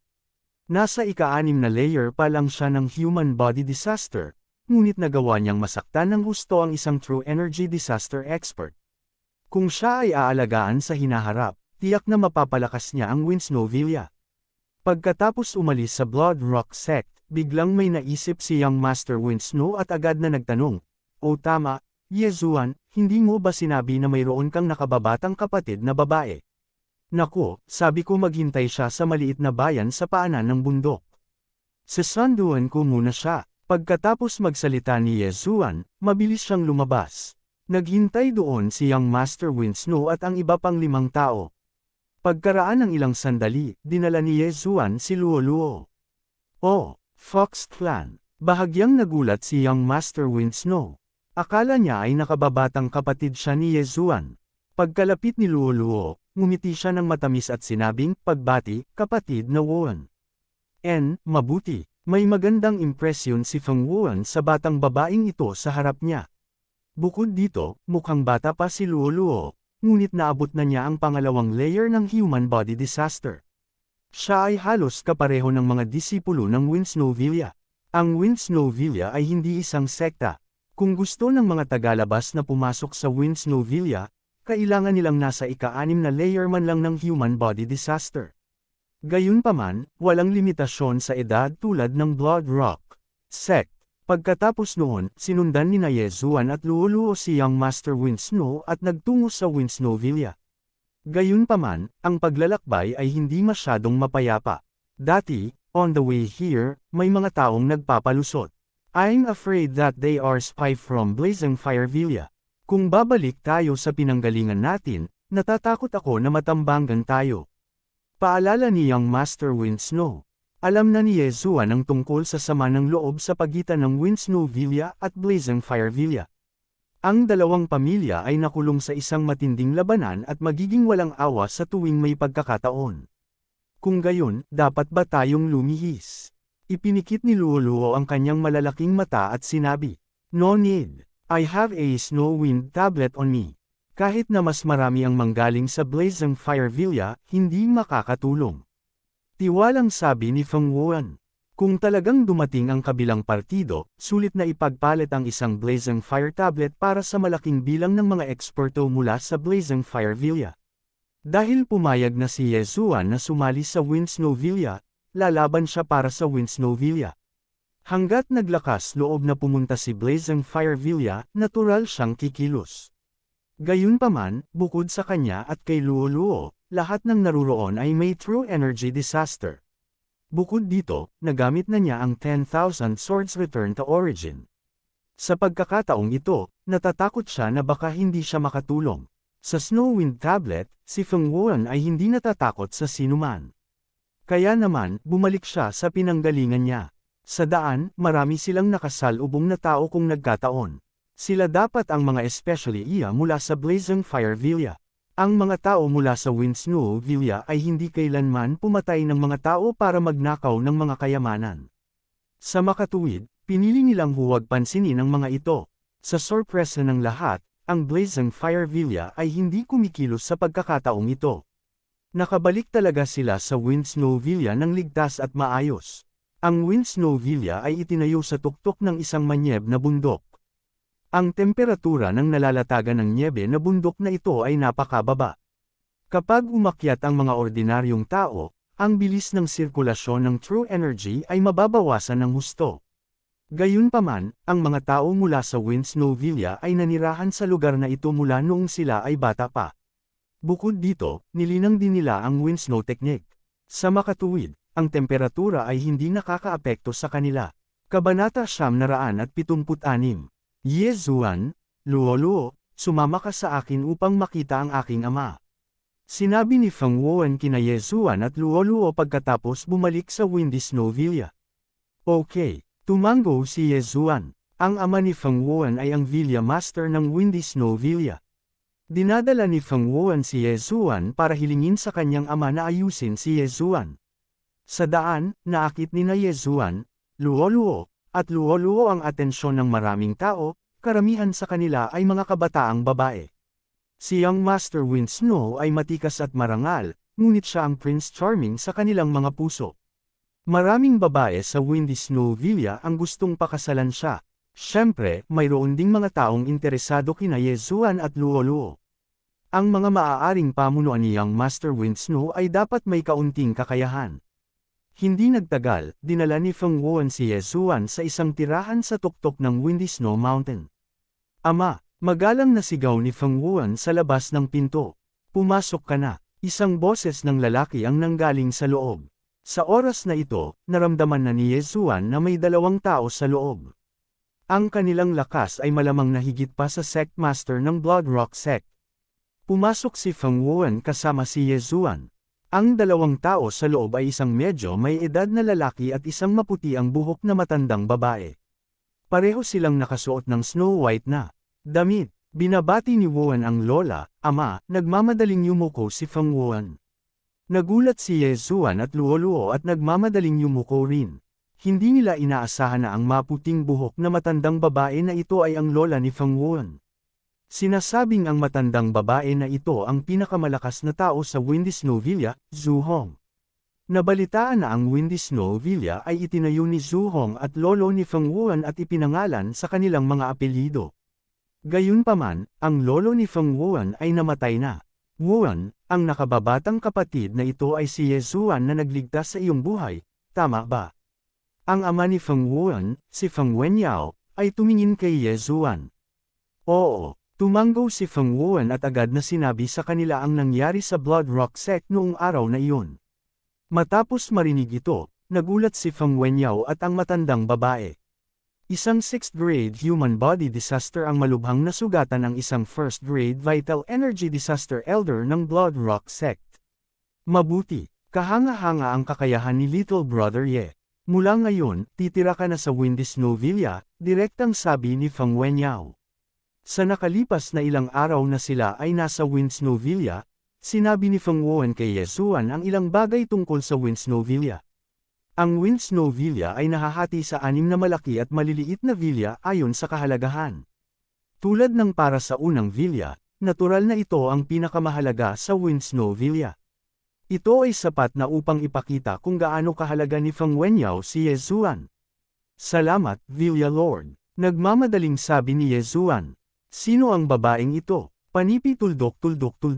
Ito ay kapatid ni Yezuan, Luo Luo, sagot ni Feng Wuan. Lumapit sa akin, si Zuan noon, ay, Lola. Nang marinig ito ni Luo Luo, natigilan siya sandali. Pagkatapos, humakbang siya pasulong at mahinang nagsabi, Greetings, Lola. Buti naman, napakaganda mo. Si Zhu Hong ay lubos na nasisiyahan kay Luo Luo. Sinulyapan niya si Feng Wenyao at sinabing, sa Windy Snow Villa ka rin titira. Salamat po, Lola. Matamis na ngumiti si Luo Luo. Si Zhu Hong ang nagtatag ng Windy Snow Villa, ngunit mayroon lamang siyang 3 anak na lalaki. Bukod dito, ang 3 anak na ito ay nagkaroon lamang ng mga apo. Wala siyang apo. Sa makatuwid, siya ay labis na mahilig sa mga batang babae. Ang mga babaeng pumasok sa Windy Snow Villa ay hindi mas masama kaysa sa mga lalaki. Dahil dito, maraming babaeng eksperto ang lumabas sa Windy Snow Villa. Ang ilan ay sumali pa sa 10,000 Flower Valley, na mas malakas kaysa sa Windy Snow Villa. Eto, para sa iyo ito. Sa oras na ito, biglang naglabas si Zhu Hong ng isang bote ng jade mula sa kanyang universe ring at ibinigay ito kay Luo Luo, at sinabing, ito ang snowflake pellet na pinino ng aking Wind Snow Villa. Kapag natapos mo ng pinuhin ang lahat ng snowflake pellet sa bote na ito, dapat ay makalusot ka sa 9th grade human body disaster. Nagliwanag ang mga mata ni Luo Luo at Yezuan. Ang isang bote ng mga table tas ay maaaring makatulong kay Luo Luo na makapasok sa ika-9 na baitang human body disaster. Ang Windy Snow Villa ay talagang mapagbigay. Salamat po, Lola. Nagmamadaling nagpasalamat si Luo Luo. Sa panahong ito, nanlumo siya dahil lumalawak ang distansya sa pagitan nila ni Yezuan. Ngayon, makakahabol na siya sa wakas. At saka, Yezuan, narinig ko mula kay Wuan na kailangan mo ng brilliant gold ore. Nagkataon na mayroon akong kalahati dito. Kunin mo. Pagkatapos magsalita ni Zhu Hong, naghagis siya ng gintong ore sa harap ni Yezuan. Ang kalahati ng brilliant gold ore na ito ay mas mahalaga kaysa sa bote ng snowflake peel sa kamay ni Luo Luo. Kasabay nito, kailangan din ni Yezuan na buksan ang Eye of Glory. Para sa bloodline ng Heavenly Eye Clan, kailangang magbukas ng Heavenly Eye. Siyempre, hindi lang isang bagay ang kailangan nitong mga Heavenly Eyes. Halimbawa, mayroong ilang mga paraan upang buksan ang mata ng pahayag. Sa madaling salita, maaaring buksan ng Brilliant Gold or ang Glorious Bloodline. Nagmamadaling nagpasalamat si Yezuan. Isa rin ito sa mga dahilan kung bakit siya sumali sa Windy Snow Villa. Kung nabuksan na niya ang Glorious Bloodline sa Blood Rock Sect noong araw na iyon, kung gayon si Yang Zin ay napatay niya. Sige, pumunta muna kayong dalawa at makibagay sa bagong kapaligiran. Sinabi ni Zhu Hong kina Yezuan at Luo Luo. Oo. Pagkatapos, umalis si Feng Wuan kasama sina Yezuan at Luo Luo. Sa pagkakataong ito, kumita ng malaki ang Windy Snow Villa. Maganda ang mata ni Wuan. Hindi pa banggitin ang kahangahangang talento ng batang iyon, kahit na ang batang babaeng iyon ay hindi simple. Pagkaalis ni na Yezuan at Luo Luo, walang pakialam na sinabi ni Zhu Hong. Inay, ano ang espesyal sa batang babae na iyon? Nagtatakang tanong ni Feng Wenyao. Nagulat siya na inilabas ni Zhu Hong ang napakamahal na snowflake pill. Hindi niya alam kung anong gamot ang nasa lung ni Zhu Hong. Kahit na ang isang batang babae na may mahusay na talento ay pumasok sa Windy Snow Villa, higit sa lahat ay bibigyan siya ng snowflake pill. Gayunpaman, nakatanggap si Luo Luo ng isang buong bote. Hindi ko alam kung anong uri ng bloodline ang mayroon siya, ngunit nang makalapit siya sa akin, ang ice bloodline sa aking katawan ay nanginig. Nagkunwaring kalmado si Zhu Hong, ngunit sa katunayan, labis din siyang nabigla. Ibig sabihin mas mataas ang bloodline ng batang babae sa iyo. Nagtatakang tanong ni Feng Wenyao. Alam niya kung ano ang ice bloodline sa katawan ng kanyang ina. Ito ay isinilang pagkatapos kumain si Zhu Hong ng isang heavenly treasure noong siya ay bata pa. Dahil din sa bloodline na ito kung kaya't si Zhu Hong ay mas malakas kaysa sa mga taong may parehong antas. Oo, hindi yata alam ni Wuan. Anyway, mag-focus ka lang sa pag-aalaga sa kanya. Sayang naman at hindi maipasa ang ice bloodline ko. Kung hindi, ang Windy Snow Villa ay magiging mas malakas kaysa sa ngayon. Panipi, paulit-ulit na bamantong hininga si Zhu Hong. Bagamat umalis na si Yezuan, siya, na may eye of perception, ay narinig ang pag-uusap ni na Zhu Hong at Feng Wenyao. I didn't expect na ang old manor head ay may ganyang bloodline. This is rare. Nagulat si Yezuan nang marinig niya ito, ngunit hindi niya ito masyadong inisip. Ito ay dahil ang kanyang atensyon ay naakit ng dazzling gold ore. Kabanata 977. Ang Eye of Glory ay malapit ng mabuksan. Nagningning ang mga mata ni Yezuan. Ito ang bloodline ng Heavenly Eye ng Heavenly Eye Clan, isang napakalakas na labanang Heavenly Eye. Kung gusto niyang buksan ang Eye of Glory, ang kanyang Zenki ay magiging ginintoang, at magkakaroon siya ng ilang mas malakas na kasanayan. Ding! Hindi sapat ang nakakasilaw na gintong ore. Ang Eye of Glory ay nasa 30%. Matapos marinig ang abiso, naghinala si Yezuan na nagkamali siya ng narinig. Ang Eye of Glory ay nasa 30% lamang. Sa oras na ito, bigla niyang naalala na kalahating piraso pa lang ang nakasisilaw na gintong ore na ibinigay sa kanya ni Zhu Hong. Dam, paano mo ako nagagawang lokohin ng ganito? Gustong umiyak ni Yezuan, ngunit walang lumalabas na luha. Tila kailangan pa niya ng isang buong nakasisilaw na gintong ore upang ganap na mabuksan ang Eye of Glory. Gayunpaman, kahit na ang Eye of Glory ay nasa 30% lamang, magagamit pa rin niya ito. Wala lang siyang makapangyarihang kakayahan. Kalimutan mo na ito, hindi na masama ang bahagyang mabuksan ang mata ng kaluwalhatian. Kapag ako ay nag-transform sa Golden War God, ang aking lakas ay magiging mas malakas kaysa. Ngayon, napabuntong hininga si Yezuan. Pagkatapos, dinala ni Feng Wuan sina Yezuan at Luo Luo sa kanilang bagong tirahan. Yezuan, Luo Luo, maaari kayong manirahan dito at masanay muna sa kapaligiran. Gayun din, ang First Manor ay may mga lugar tulad ng Martial Arts Pavilion, maaari kang pumasok kung gusto mo. Diretsyong sabi ni Feng Wuan. Maraming salamat. Nagpasalamat si Yezuan sa kanya. Bagamat nakakalungkot na ang Eye of Glory ay hindi ganap na mabuksan sa ngayon, natutunan niya ang isang bagong makapangyarihang martial art, ang Dragon Capturing Hand of the Blood Rock Sect Master. Kung gusto niyang ayusin ang Dragon Capturing Hand, kakailanganin niya ng malaking bilang ng martial arts. Kung ang kalidad ay mataas, kakailanganin niya ng mas kaunti. Nakangiting tumanggo si Feng Wuan. Tatalikod na sana siya, may naalala siya at sinabing, "Oh tama, mayroong isang middle grade na hugis espada na bato sa Maple Snow Pillar ng First Manor." Middle grade na hugis espadang bato. Nagliwanag ang mga mata ni Ye Zuan. Ang mababang uri ng bato na hugis sword ay tumutugma sa minute level sword forms, habang ang middle grade na sword shape na bato ay tumutugma sa perfect level sword forms.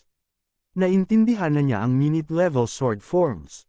Kahit na hindi niya ginamit ang iba pa niyang trump card, ang lakas ng kanyang pag-atake ay hindi mas mahina kaysa sa 9th layer Mortal Body Disaster.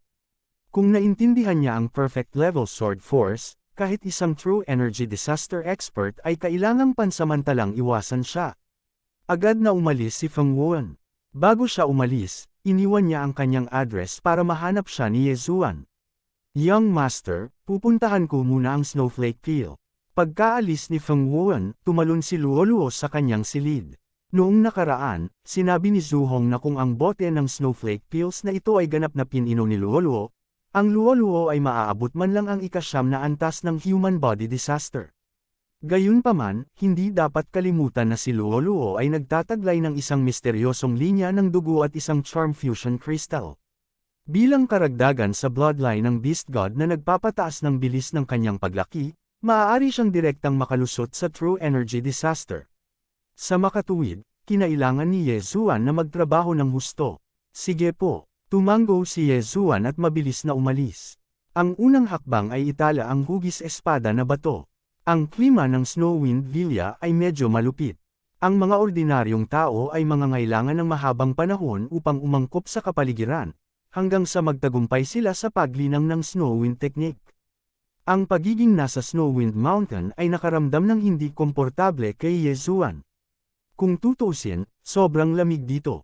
Pagkatapos maglakad palabas ng patio, ginamit niya ang Eye of Revelation para i-scan ang paligid. Sa huli, may nakita siyang haligi sa di kalayuan. Ang haliging ito ay napapaligiran ng maraming tao. Tila ito ang Snowwind Pillar na binanggit ni Feng Wuan. Siyempre, ang nagpasigurado kay Ye Zuan ay ang Snowwind Pillar na ito ay nilagyan ng isang mid-grade na hugis espada na bato. Nakikita niya ang mga bagay na ito ng may espiritual na enerhiya sa isang sulyap. Sa sandaling iyon, mabilis siyang sumugod. Mayroong halos 100 tao sa paligid ng Snowwind Pillar. Sa mga taong ito, karamihan sa kanila ay nasa ika-8 o ika-9 na antas ng human body disaster. May mga eksperto pa nga sa true energy disaster. Mula dito, makikita na ang Snowwind Villa ay mas malakas kaysa sa Blood Rock Sect. Ang Blood Rock Sect ay may ilang daang panloob na disipulo, ngunit malamang na wala pang 20 ang nakaintindi sa Sword Force. Sa oras na ito, naiintindihan na ng mga tao sa paligid ng Snowwind Pillar ang subtle level. Sword Force. Sa makatuwid, naunawaan nila ang perfect level Sword Force. Ding! Nakatuklas ng mid-grade sword-shaped stone. Gusto mo ba itong i-record? Nag-prompt ang system. Oo. Ding! Panimulang record ng mid-grade na hugis espada na bato. Ang kasalukuyang pag-unlad ay 1%. Ding! Panimulang record ng mid-grade na hugis espada na bato. Ang kasalukuyang pag-unlad ay 2%. Ding! Panimulang record ng mid-grade na hugis espada na bato. Ang kasalukuyang pag-unlad ay 3%. Ang proseso ng pag-record ng mid-grade na hugis espada na bato ay napakabagal, kaya tahimik lang na naghihintay si Ye Zuan. Maaari pa akong makipagpalitan ng mid-grade na sword comprehension pills, ngunit wala akong sapat na super devouring crystals. Sinamantala ni Ye Zuan ang pagkakataong tingnan, ngunit pagkatapos ay walang magawang umiling. Maaari siyang makipagpalitan ng sword comprehension pills na may devouring points, ngunit ang devouring points ay masyadong mahalaga. Sa makatuwid, hindi ipagpapalit ni Ye Zuan ang mga ito ng sword comprehension pills, kahit na mayroon siyang 10 nito. Pagkaraan ng mahabang panahon, sa wakas ay nakarinig si Ye Zuan ng tunog ng notification. Ding! Nakumpleto ang pagre-record ng mid-grade na hugis espada na bato. Ngayon, mayroon siyang mid-grade na hugis espada na bato. Bagamat may iba pa siyang dapat gawin, ang kanyang pangalawang clone, na malayo sa Eastern Continent, ay nagkaroon ng maraming libreng oras. Kaya niyang magnilay 24 na oras sa isang araw. Matapos ay record ang mid-grade na hugis espada na bato, mabilis na umalis si Yezuan patungo sa martial arts pavilion. Dati, noong si Yezuan ay nasa Blood Rock sect, nagpunta rin siya sa martial arts pavilion, ngunit ang martial arts doon ay mas mababa. Ngayon, tila siya ay nagkaroon ng mataas na katayuan sa Snowwind Villa, kaya dapat siyang makopya ng maraming martial arts sa Devo-Uring system. Nakopya ko na lahat ng martial arts sa Snowwind Villa. I wonder if I can repair the dragon catcher hands. Napaisip si Yezuan habang naglalakad siya papunta sa martial arts pavilion. Ang martial arts pavilion sa Snowwind Villa ay mayroon lamang 2 palapag. Ang unang palapag ay para sa lower grade transcendent martial arts, at ang ikalawang palapag ay para sa mid-grade martial arts. Anak, dapat ikaw ang bagong henyo na dinala ni Wu Hen, di ba? Isang magiliw na matandang lalaki ang biglang lumitaw sa tabi ni Yezuan. Nagulat ang huli. Pakiramdam niya ay malayo pa ang matandang ito, ngunit ngayon ay bigla na lang siyang sumulpot. Natatakot siya na hindi pangkaraniwan ang lakas ng matandang ito. Pagbati, Senior, mabilis na hinawakan ni Yezuan ang kanyang kamao. Ito ang Snowwind Peel. Tanging ang mga nagpino ng Snowwind Peel lamang ang makakaalam ng Snowwind technique ng Snowwind Villa. Nakangiti ang matanda sabay abot ng tableta. Salamat, Senior. Kinuha ni Yezuan ang tableta at nilunok ito. Sa Snowwind Villa, ang Snowwind technique ang pinakamakapangyarihang martial arts. Ito ay napakahusay sa gitna ng mga mid-grade na transcendent martial arts. Sa makatuwid, binago ng Snowwind Villa ang Snowwind technique upang ang mga nagpino ng Snowwind Peel lamang ang makakaalam nito. Kahit na nakuha ng iba ang Snowwind technique, kakailanganin nila ang Snowwind Peel. Very good. This Snowwind Peel will be refined in about a day. You can look around the martial arts in the martial arts pavilion. If you need anything, you can find me. Kabanata 978. Napaka-generous ng Windy Snow Villa at kinuha ang lahat ng martial arts. Kahit na ang mga kakapasok lang sa Windy Snow Villa ay maaaring pumunta sa unang palapag kung gusto. Siyempre, ang may mataas na katayuan lamang ang maaaring pumunta sa ikalawang palapag. Hindi nagsalita si Yezuan at dumiretso sa mga bookshelf. Marahil ay mayroong libu-libong low-grade transcendent supreme martial arts sa unang palapag. Napakalaking bilang iyon. Ding! Magsisimula na ang pagkopya. Ding! Magsisimula na ang pagkopya. Ding! Magsisimula na ang pagkopya. Lumapit si Yezuan at isa-isang kinopya ang martial arts na ito. Kung tungkol sa kanyang mga aksyon, nahulog ang mga ito sa mga mata ng matanda mula noon. Naghahanap ba siya ng martial art na babagay sa kanya? Napaisip ang matanda. Mabilis na nagbuklat si Yezuan ng isang libro, kaya naman naisip niya iyon. Ang isang high-grade na martial art ay maaaring hindi mas malakas kaysa sa isang martial art na nababagay sa kanya, dahil ang isang martial art na nababagay sa kanya ay magiging mas mabilis na matutunan at mas madaling gamitin. Sa loob lamang ng ilang minuto, dumaan si Yezuan sa buong unang palapag ng mga bookshelf at kinopya ang kabuuang mahigit 1,300 low-grade transcendent supreme martial arts. Gayunpaman, ang ikinagulat niya ay 5% lamang ng 1,300 low-grade transcendent supreme martial arts ang naibalik. Ngayon, 10% na lang ang kumpleto ng Dragon Catcher Hands. Ang dami kong na-absorb na martial arts essences at nakapag-restore lang ng 5%. Hindi kaya ang Dragon Catcher Hands ay isang low-grade transcendent supreme martial art? O ito ba ay isang superpower? Nagtaas ng kilay si Yezuan. Ang mababang antas ng Transcendent Supreme Martial Arts ay hindi masyadong kaakit-akit sa kanya, ngunit kung ang Dragon Catcher Hands ay isang superpower, kung gayon ito ay magiging isang malaking pakinabang. Ang mga superpower ay nasa antas ng Manifestation Realm. Sila ay hindi bababa sa 10 beses o kahit 100 beses na mas mahusay kaysa sa low-grade Transcendent Supreme Martial Arts. Si Yezuan, na nasa sabik, ay muling pumunta sa ikalawang palapag. Hindi niya agad hinanap ang Snowwind technique bagkus ay nagpatuloy siya sa pagkopya ng sunod-sunod na libro. Mayroon lamang higit sa 30 low-grade Transcendent Supreme Martial Arts sa ikalawang palapag ng Martial Arts Pavilion, at isa sa mga ito ay ang Snowwind Technique. Kinopya ni Yezuan ang lahat ng ito. Ding! Ang Dragon Catcher Hands ay 15% na kumpleto. Muli siyang pinaalala ng sistema. Dam, 5% pa lang ang kumpleto. Si Yezuan ay mukhang walang magawa. Gayunpaman, hindi niya ginamit ang Snow Breeze Technique para ayusin ang Dragon Catcher Hand. Kung tutuusin, kung ginamit niya ito para ayusin ang Dragon Catcher Hand, hindi niya magagamit ang Super Engulfing Crystal para matutunan ang Snow Breeze Technique ng direkta. Kinailangan niyang matutunan ito sa kanyang sarili. Ding! Natutunan ng host ang Snowwind Tactics. Ang Snowwind Technique ay nahahati sa Snowwind Sword Technique at ang Snowwind Movement Technique.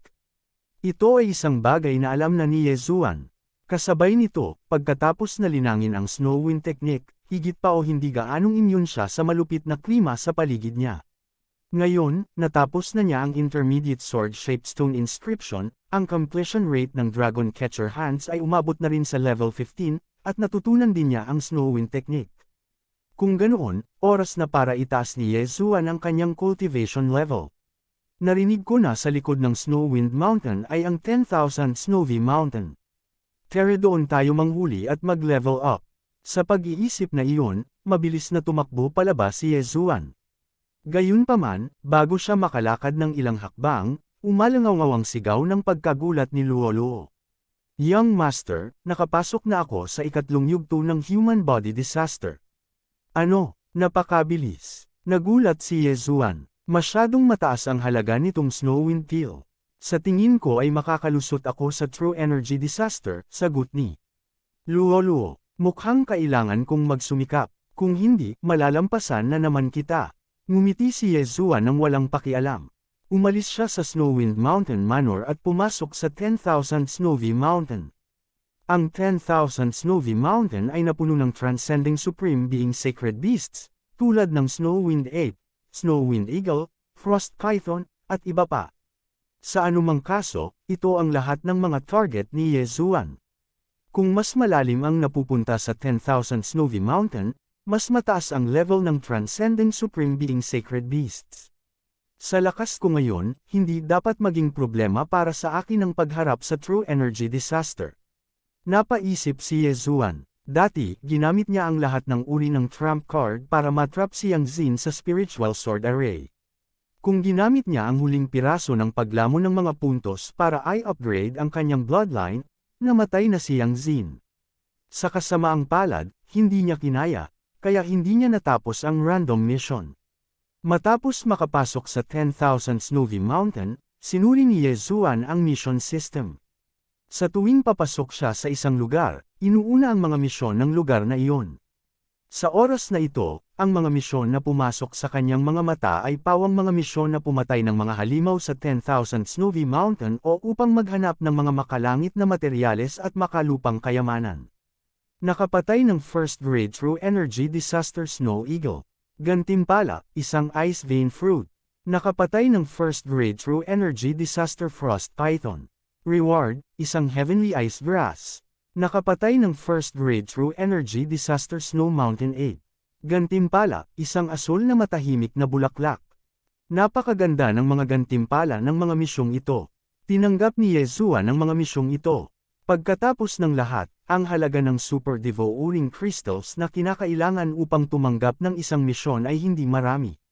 Bukod dito, walang limitasyon sa oras. Kung sakaling makatagpo siya ng isang misyon, ito ay magiging karagdagang kita.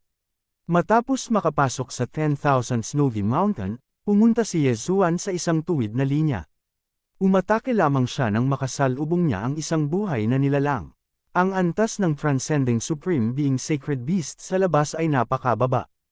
Kahit na pumatay siya ng 100 sa kanila, hindi ito maihahambing sa isa sa kailaliman. Matapos tumakbo ng halos kalahating araw, sa wakas ay nakapasok na siya sa Danger Zone. Ito ay isang lugar kung saan lilito ang Transcending Supreme Being Sacred Beasts of True Energy Disaster. Halika, hayaan mong makilala ko ang isang Transcending Supreme Being Sacred Beast. Bulong ni Yezuan sa kanyang puso. Mula nang buksan niya sa kalahati ang Eye of Glory, ang kanyang fighting spirit ay patuloy na tumataas. Gayunpaman, wala siyang kalaban. Hanggat nakilala niya ang isang transcending supreme being sacred beast, bubuksan niya ang Eye of Glory at makikita kung gaano ito kalakas. Naglibot siya sa 10,000 Snowy Mountain. Umaasa sa Eye of Perception, malinaw niyang nararamdaman ang bawat galaw sa kanyang paligid. Nahanap na, biglang nagningning ang mga mata niya. Sa loob ng saklaw ng kanyang pangunawa, mayroong isang malaking figure na gumagalaw sa paligid. Ang malaking figure na ito ay maihahambing sa isang Bloodstone Giant. Ito ay 12 ng metro ang taas. Sa bawat pagangat nito ng paa, ito ay magiging sanhi ng pagyanig ng lupa. Isang first-grade True Energy Disaster Frost Giant. Nagtaas ng kilay si Yezuan. Mukhang nahanap na niya ang kanyang pakay. Agad siyang lumapit sa Frost Giant. Napakalakas ng depensa nitong Frost Giant. Ang pagtatanggol ng yelong kristal nito ay hindi isang bagay na maaaring masira ng isang ordinaryong tao. Kahit na ang isang 9th grade human body disaster expert ay maaaring hindi magawa ito. Hinawakan ni Yezuan ang heaven-shaking sword at mabilis na tumakbo papunta dito. Nang makalapit siya ay biglang naglabas ng 2 gintong sinag ng liwanag ang kanyang mga mata. Mata ng kaluwalhatian. Sa sumunod na sandali, naging ginto ang kanyang mga mata. Hindi lang iyon, maging ang kanyang buhok ay naging ginto sa isang iglap. Ang Golden True Energy ay umikot kay Yezuan, na nagmukhang isang Golden God of War. Golden True Energy, tingnan natin kung gaano ito kalakas. Itinaas ni Yezuan ang kanyang kamay at ibinaba ang kanyang espada, na naging sanhi ng pagwalas ng isang gintong sword chi. Ice Snow Sword Technique, Ice Snow Strike. Maaaring gawing gininto ang kulay ng Eye of Glory ang True Energy. Ito ay medyo katulad ng pag-atake ng metal attribute sa Void God Realm. Gayunpaman, ang pag-atake na ito ay hindi bababa sa 10,000 beses na mas malakas kaysa sa isa sa Void God Realm. Hindi lang iyon, ang orihinal na Ice Snow Strike ay isang mapusyaw na asul na kulay, ngunit ito ay natatakpan ng Eye of Glory. Shu, Kabanata 979. Napakalakas. Si Yezuan ay namangha. Ginamit lang niya ang Ice Snow Sword technique na ngayon lang niya natutunan. Hindi pa niya ginagamit ang kanyang anyo ng espada, ngunit ang kapangyarihan nito ay mas malakas kaysa sa Cold Sky Slash mula noon. Kung ang kahusayan ng Ice Snow Sword technique ay itinaas sa 100% at pinagsama sa kanyang anyo ng espada, tiyak na makakalusot siya sa higanteng yelo na ito. Ice Snow Sword technique, Ice Snow Strike. Muling tumama si Yezuan. Sa pagkakataong ito, pinagsama niya ang kanyang anyo ng espada sa kanyang anyo ng espada. Ngayon na ang kahusayan ng Ice Snow Sword technique ay itinaas sa 20% at pinagsama sa kanyang anyo ng espada, ang kapangyarihan nito ay ilang beses na mas malakas kaysa dati. Gotcha! Ang gintong espadang chi ay muling hinati ang Ice Crystal Defense ng higanteng yelo. Sa pagkakataong ito, diretso itong tumusok sa braso ng higanteng yelo. Ang higanteng yelo na ito ay lumabas lamang upang maging isang bystander. Nang bigla itong inatake ng isang tao, agad itong nagalit at sinugod si Yezuan. Nang tumakbo ito, para itong bulalakaw na bumagsak patungo kay Yezuan. Ang Eye of Glory ay talagang napakalakas. Ang tanging downside lang ay naubos nito ang lakas ng aking mata. Sa pagkakataong ito, naubos talaga nito ang 2/3 ng aking kapangyarihan sa mata. Si Yezuan ay walang magawa. Bahagyang nabuksan ang Eye of Glory, kaya ang paggamit nito minsan ay naubos ang 2/3 ng kapangyarihan ng kanyang mata ay sobra na. Kung maghihintay siya hanggang sa tuluyang mabuksan ang mata ng kaluwalhatian, hindi pa ba niya ito magagamit? Sa kabutihang palad, makakapagpalad siya ng Divine Eye Chapter pagkaraan ng ilang sandali, na magpapataas sa pinakamataas na limitasyon ng kapangyarihan ng kanyang mata. Bukod dito, kapag ang mata ng kaluwalhatian ay ganap na nabuksan, magkakaroon ito ng lahat ng uri ng makapangyarihang mga kasanayan. Sa pag-iisip nito, hindi na makapaghintay si Yezuan. Ngayon, kailangan na lang niya ng isa pang makikinang na gintong ore para ganap na mabuksan ang Eye of Glory. Ngunit sa ngayon, kailangan muna niyang harapin ang unang baitang True Energy Disaster Ice Giant na ito. Ding! Tumaas ang kahusayan ng Ice Snow Sword Technique. Ang kasalukuyang kahusayan ay 30%. Ding! Tumaas ang kahusayan ng Ice Snow Sword Technique. Ang kasalukuyang kahusayan ay 40%. Ding! Tumaas ang kahusayan ng Ice Snow Sword Technique. Ang kasalukuyang kahusayan ay 50%. Sunod-sunod na notification ang umalangaw. Kanina, ipinagpalit ni Yezuan ang isang Sword Comprehension Peel at nilamon ito. Bilang karagdagan sa Sword Skill Comprehension ng Sword God Bloodline, naitaas niya ang kanyang Ice Snow Sword Technique sa 80% completion sa isang kisap mata. Ang Ice Snow Technique ay isang middle-grade transcendent supreme martial art. Nakakabilib na ang mabilis niyang pag-intindi dito. Kung hindi dahil sa Sword Comprehension Peel, malamang na 60% lang nito ang mauunawaan ni Yezuan. Ang 80% mastery ng Ice Snow Sword Art ay muling nadagdagan ng kapangyarihan nito ng ilang beses. Ang isang atake ng espada ay madaling tumagos sa katawan ng Ice Giant. Dapat malaman na ang baywang ng Ice Giant ay ilang daang metro ang lapad. Tama na, papatayin kita. Sa sandaling ito, kumislap ang mga mata ni Yezuan. Ice Snow Sword Technique, Ice Snow Strike. Microscopic Level Sword Force. Ang espadang ito ay tumusok diretso sa dibdib ng Snow Giant, na agad na nabasag ang core sa loob ng katawan ng Snow Giant. Agad na napatay ang Snow Giant sa pag-ataking ito. Ang malabundok na katawan nito ay bumagsak sa lupa, na naging sanhi ng matinding panginginig ng lupa. Nagkaroon pa nga ng avalanche ang nakapalibot na mga bundok ng nyebe. Matapos mamatay ang Snow Giant, mabilis na sumugod si Yezuan at kinuha ang bangkay nito. Isang first-grade True Energy Disaster Transcendent Supreme Sacred Beast na bangkay ay katumbas ng 100 9th-grade Human Body Disaster Corpses. Kaya, maaaring gamitin muli ni Yezuan ang Beast King Rampage. Maaaring tumaas ng 60% ang lakas ng Beast King Rampage. Kahit na ang epekto ay hindi halata sa True Energy Disaster, si Yezuan ay nasa Human Body Disaster pa rin. Ang Beast King Rampage ay maaaring makabawi sa ilan sa pagkakaiba. Ang bangkay na ito ay sapat na para kay Yezuan na gumamit ng Beast King Rampage ng 2 beses. Not bad, not bad. The Sacred Beast Soul is very beneficial. I can level up after pulling another 2 or 3. Tumango si Yezuan bilang kasiyahan. Pagkatapos, nagpatuloy siya sa paghahanap para sa kanyang susunod na target. Ang mga bundok na nalalatagan ng nyebe ay napakalaki, at ang kapaligiran ay malupit. Sa kabutihang palad, nilinang ni Yezuan ang Ice Snow Technique, upang hindi niya pansinin ang kapaligiran. Matapos maghanap ng ilang sandali, nakatagpo siya ng isang Frost Python. Gayunpaman, ang epekto ng Eye of Glory ay nawala na. Ice Snow Sword Art, Mata ng Nirvana. Ang orihinal na katawan at doppelganger ni Yezuan ay lumaban sa Frost Python. Ang depensa ng Frost Python ay hindi kasing lakas ng Snow Giant, ngunit ang bilis nito ay napakabilis. Upang maalis ang Frost Python na ito, kailangan ni Yezuan na gumastos ng kaunting pagsisikap. Isa pang first-grade True Energy Disaster Transcendent Supreme Sacred Beast. Idinaragdag ang mga reward mula sa mission system, dapat ay makalusot ako sa 7th grade Human Body Disaster. Medyo nasa sabik si Yezuan.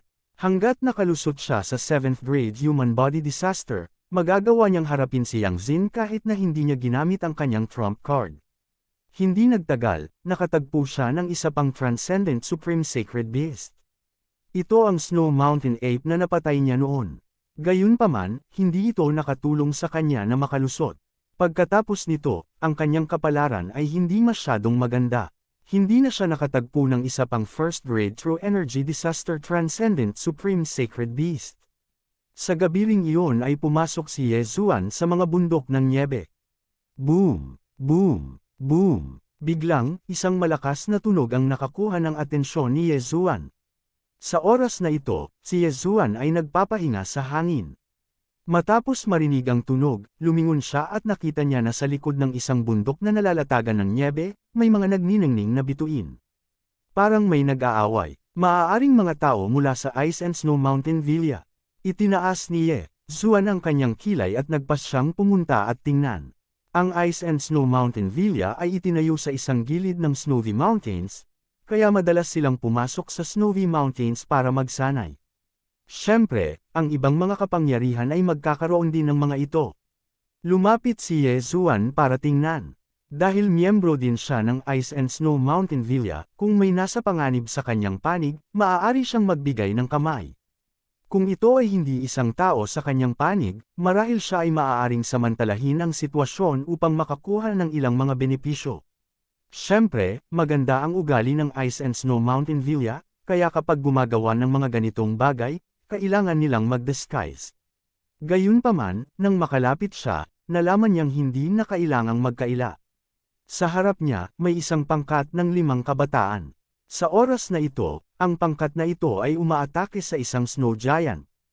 Oh, Blood Rock Sect, panipi. Matapos makita ang kasuotan ng 5 kabataan, bahagyang itinaas ni Yezuan ang kanyang kilay. Hindi niya inaasahan na makakatagpo talaga siya ng isang team mula sa Blood Rock Sect sa Snowy Mountains. Bukod dito, ang maliit na pangkat na ito ng 5 mula sa Blood Rock Sect ay pawang mga eksperto ng True Energy Disaster. Ang pinuno ay nasa ikalawang baitang pa ng True Energy Disaster. Ang 5 taong ito ay malamang na ang nangungunang mga disipulo ng Blood Rock Sect.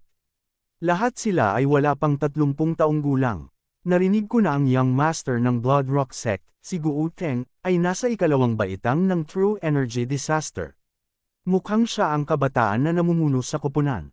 Bumaba ang tingin ni Yezuan sa isa sa mga kabataan. Ang Guo Teng na ito ay anak ng pinuno ng Blood Rock Sect, si Guo Hua. Si Guo Chao, na sinubukang patayin si Yezuan noon, ay kaibigan ni Guo Teng. Upang maging tumpak, siya ang alipin ni Guo Teng. Bagamat malakas ang depensa ng Snow Giant sa ibaba, hindi nito nakayanan ang magkasanib na pag-atake ng 5 tao. Nasa dulo na ito ng lakas nito. Nang makita ang eksenang ito, biglang kumislap ang mga mata ni Yezuan habang may nabuong plano sa kanyang isipan. Noong araw na iyon, ginamit ni Guo Hua ang Dragon Capturing Hands para bitag siya. Muntik na siyang mamatay sa kamay ni Guo Hua. Ang puot na ito ay kailangang ipaghiganti. Kabanata 980. Bang! Isang muffled sound ang nagmula sa ibaba. Sa huli, ang Snow Giant ay hindi nakahawak at napatay sa pamamagitan ng pagkubkob. Haha, talagang makapangyarihan si Senior Brother Guo Teng.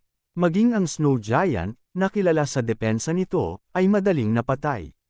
Ang 4 na elite na disipulo ng Blood Rock Sect ay nagsimulang purihin siya. Unti-unting nahulog ang bangkay ng Snow Giant. Gayunpaman, sa sandaling ito, isang figure ang biglang lumapit ng mabilis. Sino ta? Sigaw ni Guo Teng. Sa sumunod na sandali, nakita niyang nawala ang kanyang mga samsam sa digmaan. May nagligpit ng bangkay ng Snow Giant. Walang alinlangan, ang magnanakaw na kumuha ng bangkay ng Snow Giant ay si Yezuan. Ding! Nakalusot ang host. Kasalukuyang nasa 7th Fleshla Body Disaster ang host. Sa wakas ay tumunog ang pinakahihintay na level up notification. Ang sarap sa pakiramdam ang pagnanakaw ng mga patayan para mag-level up. Hindi mapigilan ni Yezuan na mapangiti. Noong nasa 6th Fleshla Body Disaster siya, makakalaban niya ang 1st Fleshla Body Disaster. Ngayong nakalusot na siya sa 7th Fleshla Body Disaster, dapat na niyang labanan ang 2nd Fleshla Body Disaster. Siyempre, hindi siya masisiyahan ng 7th Fleshla Body Disaster. Sa pagkakataong ito, gusto niyang direktang makalusot sa 8th Fleshla Body Disaster. Gayunpaman, sa ngayon, dapat muna niyang abutin ang mga alagad ng sekta na kanyang kinabibilangan. Pagbati, mga kuya, matapos makapasok, kinuyam ni Yezuan ang kanyang mga kamao at binati ang 5 tao sa kanyang harapan. Sino ka? Medyo nataranta ang 5 tao. Ito ang unang pagkakataon na nakita nila si Yezuan. Nagtatakang nagtanong din si Guo Teng, ikaw ba ay isang disipulo ng ating Blood Rock Sect? Sa pagharap sa tanong na ito, walang pakialam na sumagot si Yezuan, noon ako noon, ngunit hindi na ngayon. Nang lumabas ang mga salitang ito, agad na nag-react ang 5 tao. Dati, lumabas sila para mag-training at kamakailan lang ay bumalik sa Blood Rock Sect. Gayunpaman, sa panahong ito, may malaking nangyari sa Blood Rock Sect. Ang paglilinang ni Elder Yang Zin ay baldado. Sinabi na bago ang kanyang cultivation ay baldado, ito ay isang alagad na tinatawag na Yezuan na bumugbog sa kanya hanggang sa siya ay matabyunan ng mga sugat. Ang Yezuan na ito kalaunan ay umalis sa Blood Rock Sect at sumali sa Winslow Manor. Ikaw si Yezuan? Tanong ni Gooteng na puno ng gulat ang mukha. Oo, direktang sumagot si Yezuan. Yezuan, sa maalamat na misyon na ito ng Blood Rock Sect, bilang ika-6 na antas ng Human Body Disaster Cultivator, una niyang binugbog ang ika-7 antas ng Human Body Disaster Cultivator na si Guo Liang, pagkatapos ay pinatay ang ika-9 na antas ng Human Body Disaster Cultivator na si Guo Chao, at sa wakas ay muntik na niyang mapatay ang unang antas na True Energy Disaster Cultivator na si Yang Xin. Anong halimaw? Gayunpaman, nang marinig ni Gooteng ang tugon ni Yezuan, naging mabangis ang kanyang ekspresyon. Ikaw ang pumatay kay Guo Chao. Si Guo Chao ay anak ni Elder Yang Xin at ng kanyang asawa.